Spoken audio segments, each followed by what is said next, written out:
আসসালামু আলাইকুম সুপ্রিয় দেশবাসী। ভারতীয় কাঠমোল্লা জঙ্গি হাসিনা এবং ভারতীয় গোয়েন্দা বাহিনী রয়ের নেতৃত্বে জঙ্গিদেরকে ট্রেনিং দেওয়া হয়েছে। বাংলাদেশি ফয়সাল নামক একজন জঙ্গি পাকিস্তানের তেহরিকি তালেবানের কাছ থেকে ট্রেনিং নিয়ে এসেছে। আমাদের আইনশৃঙ্খলা রক্ষাকারী বাহিনীকে ধন্যবাদ, তাকে গ্রেপ্তার করা হয়েছে।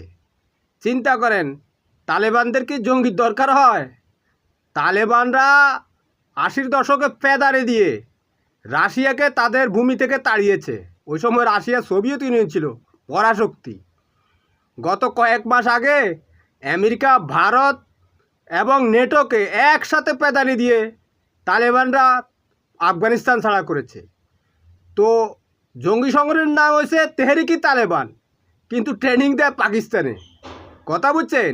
এই সমস্ত খেলা খেলে কোনো লাভ নেই।